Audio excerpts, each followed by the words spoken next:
Krown Produce supplying select Canadian retailers.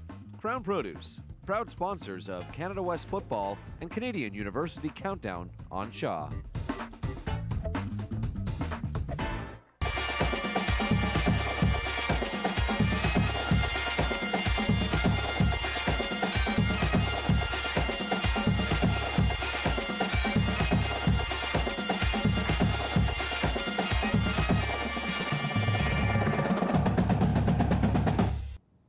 And welcome to another edition of Canadian University Countdown.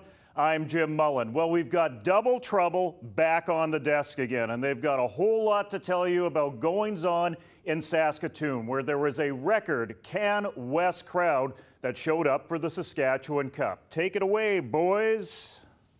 Thanks a lot, Shooter McGavin. Much appreciated. Going to go to the Sizzler. Grizzly Adams had a beard. Grizzly Adams did have a beard. Canada West, let's talk some Saskatchewan football. We head now to Saskatchewan, where it was the battle of the province. But before we get to that, we got to get to the hype from Shooter himself. In town by town, 40 by 40, across Saskatchewan, football is the unstoppable force. Inspirational, confrontational, generational. Number 23, Ron Lancaster. Tonight is a story about a football province, not a nation. It's about the sons of Moose Jaw and Weyburn, Humboldt and Unity. It's the Regina Rams and the Huskies from Saskatoon. Tonight, Saskatchewan, this game belongs to you.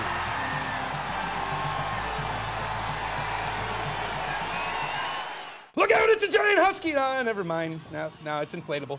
Star QB showdown between Drew Burko and Mark Mueller. Regina gets great field position on its first drive.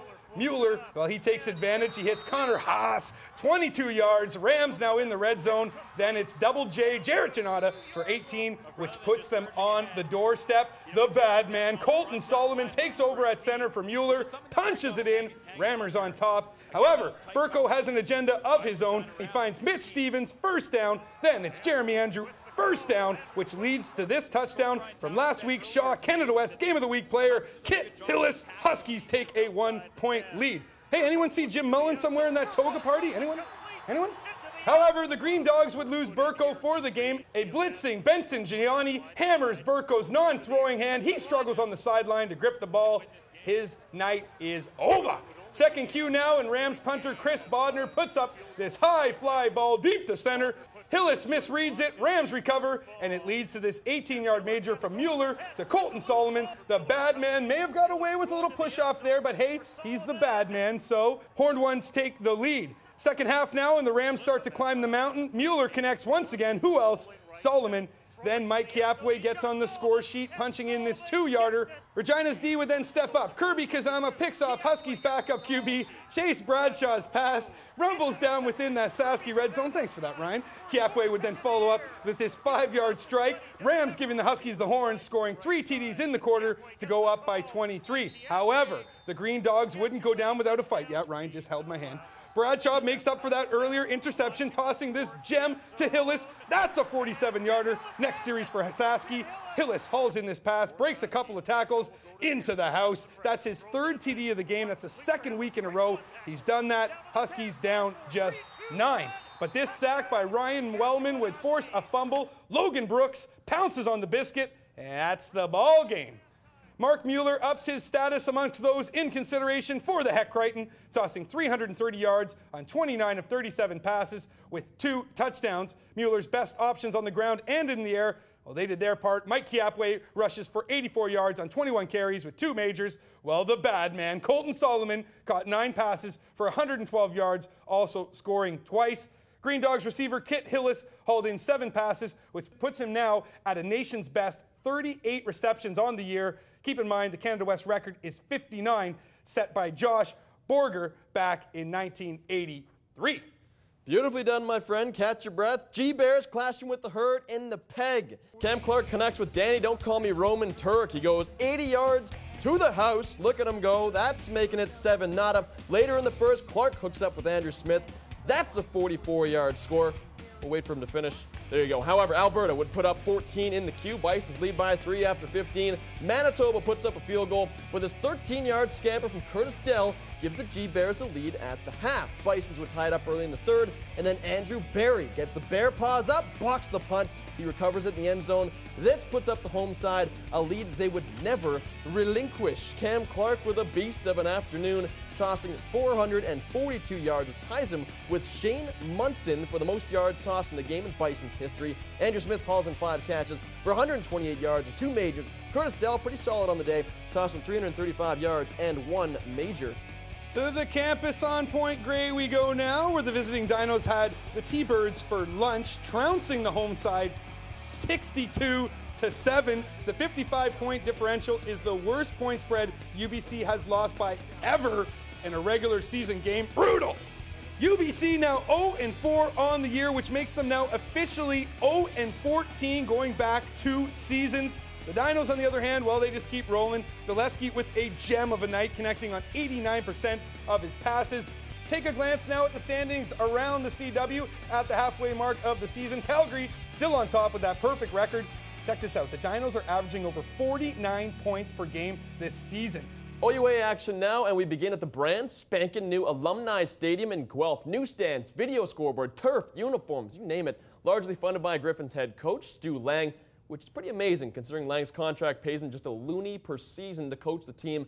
I'm not kidding you here, folks. Gary Bettman, take notes. That's a good point. There you go. 4,100 on hand for homecoming weekend. The Guelph Gryphons and the Toronto Varsity Blues. Guelph sporting those nice black unis, red and yellow trim, beautiful. After the 2 teams swapped safeties, Rob Farquharson gets the scoreboard slanting, the nice 5-yard take. Right back the other way, Paul DePass makes an easy grab on the outskirts. He pounds his way in. That's the first touchdown pass of young Richard Quittenton's career to tie the game at 9s. Unfortunately, that's where the good news would end for Quittenton, though. Head to the third quarter, he gets tossed like a cork. Now, it doesn't look too bad from that angle.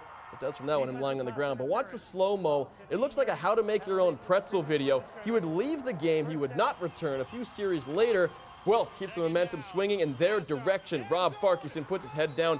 He rocks his way into the end zone from 4 yards out. It's a 16-16 ball game. Farquharson looking like a young Robert Drummond out there. Jazz Lindsay, he's not bad. Jazz Lindsay then decides it's time to go to work. He goes hot and heavy over to Dylan Dimitrov and watch Double D throw it into third gear. He bullies his way through the Varsity Blues and into the painted dirt. The A for Effort award, though, doesn't go to Dimitrov. It goes to number 16 in white, Larry Brony, who ends up looking like a piece of macaroni around the goalpost. Look at him flying in there. So with Quittenton out, Simon Nasser gets the reins, and he hits Paul Inkala, who makes a circus grab for the major. Inkala reaching out to make a one-handed doozy of a grab. It's 31-22.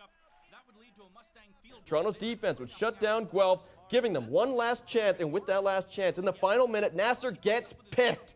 Zach Anderschuk gets the mitts on it. This thing is done. Or is it? Laundry on the field. It's a PI call on the Gryphons, and Toronto has new life. So backup QB Simon Nasser marches the TVBs down the field, and with 8 seconds on the clock, he hits who else? Paul DePass in the end zone from 27 yards out. Toronto needs a deuce to force OT, though. Nasser sets back into the pocket, scrambles to his right, tosses up a prayer. No, the Varsity Blues lose 31-29. Gryphons go to 3-1. TVBs fall to 1-3 on the year. We got the Jazz Lindsay connects on 24 of 28 passes for 264 yards and 2 majors. Solid Tribe Called Quest reference right there. I have no idea what that means. You wrote that in my script. Yeah, that's right. 2 top teams in the nation collided in the Steel City anyway. Yeah.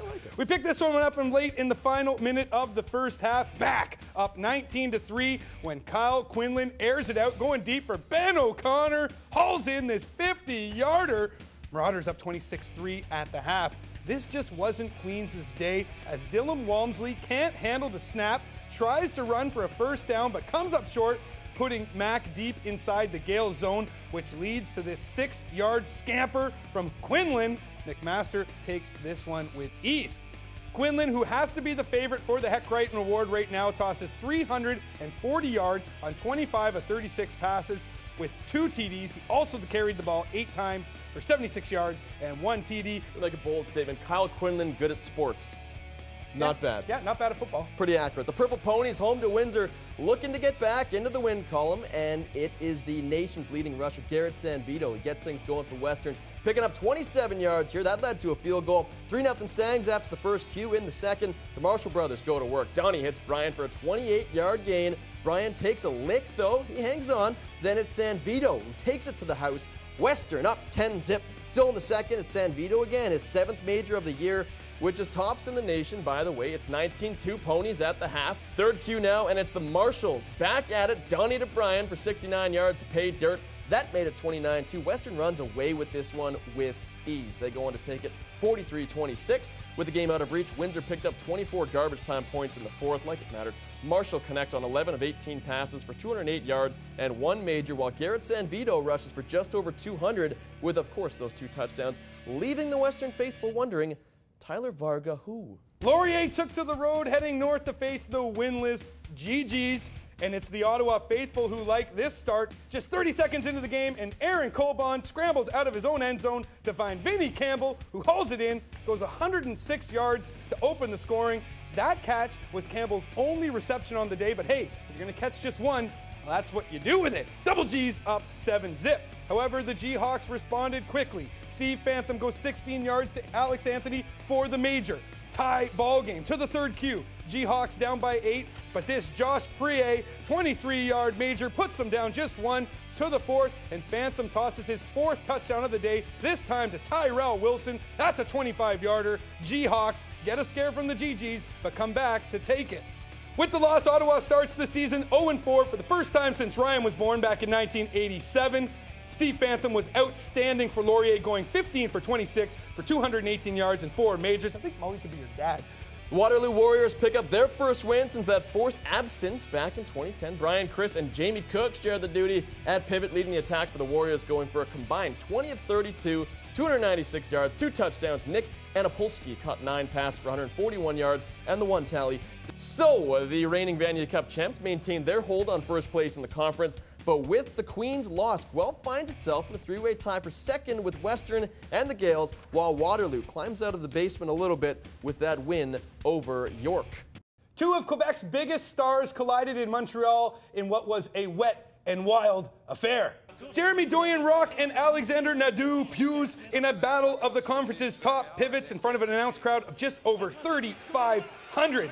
We start in the second cue, and Rotran the man, Sene, goes to work picking up 15 yards. Then Pius finds Michael Davidson picking up a 2-4 with that strike. Caravans knocking on the Ver 8-or door. Sene gets the call to punch it in, but check out the goal line stand as Remy Julien Funk knocks the funk out of Sene. That hit was James Brown approved. Funk it! However, Sene would not be denied twice. Caravans go up 7-2, and it's high fives all around. Next series for the green and gold, and they respond. Rock to Vincent Carrier-Garwood.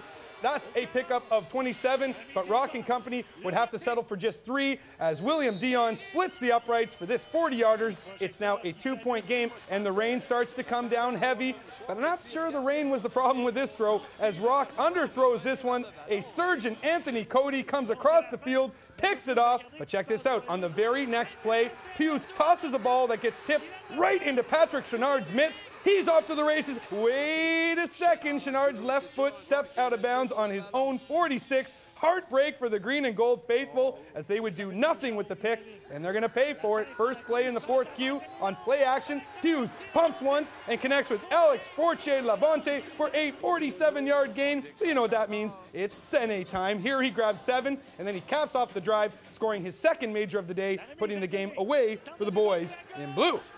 Alexander Pius and J-Rock both had good games, not dynamic performances, but however, it was a sloppy field in Montreal. Rotran Sene was his usual self, rushing for 109 yards on 25 carries, scoring twice. Laval McGill. McGill follows up, breaking its 23-game losing streak last week by getting absolutely slaughtered by the Rouge et Or this week. Laval spread its offense out with 5 different players rushing for 30 yards or more on the day. Bishops picks up its first W of the season, beating the Stingers on its home turf. Jordan Heather connects on 18 of 35 passes for 211 yards and the 1 touchdown. But the day belonged to Matthew Burke, who rushed for 239 yards on 30 carries, scoring the 1 major. On to the standings board now, and no change, of course, on top. Laval and Montreal both remain undefeated. Concordia falls to 500 with its loss to Bishops.